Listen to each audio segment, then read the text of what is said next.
அனைவருக்கும் வணக்கம். இன்னைக்கு பிப்ரவரி 27, 2024 செவ்வாய்க்கிழமை. தினமணியில் இருக்கிற முக்கியமான நியூஸஸ் என்னென்னு பார்ப்போம். ஹெட்லைன்ஸ் என்ன கொடுத்துருக்காங்கன்னா, 554 ரயில் நிலையங்கள் நவீனமயம், பிரதமர் மோடி அடிக்கல் நாட்டினார்னு தெரிவிச்சிருக்காங்க. இதில் தமிழகத்தில் 34 ரயில் நிலையங்கள் அந்த 554க்குள்ளே வருதுன்னு போட்டிருக்காங்க.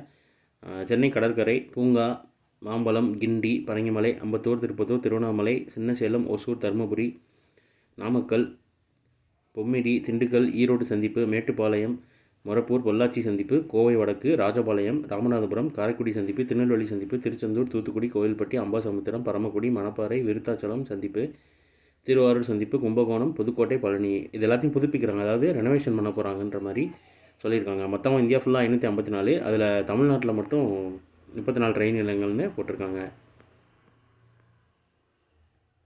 அடுத்ததான் இன்றைக்கி திருக்குறள் என்னன்றதை பார்ப்போம்.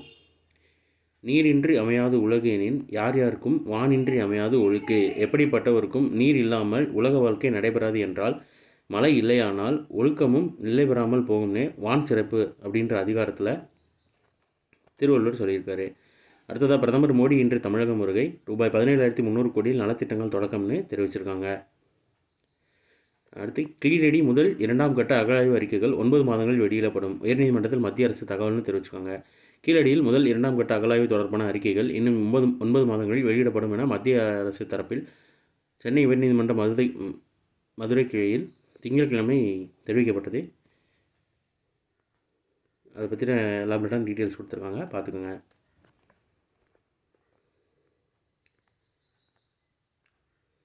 அடுத்ததாக மக்களவைத் தேர்தலில் வங்கிகள் அஞ்சல் துறையுடன் இணைந்து தேர்தல் ஆணையம் விழிப்புணர்வு பிரச்சாரம் செய்ய போகிறதா சொல்லியிருக்காங்க. இந்த மாதிரி யார் யார் கூட இணைந்து பண்ணுறாங்க அப்படின்னு கேட்டாங்கன்னா ஞாபகம் வச்சுக்கோங்க, வங்கிகள் மற்றும் அஞ்சல் துறையுடன் இணைந்து.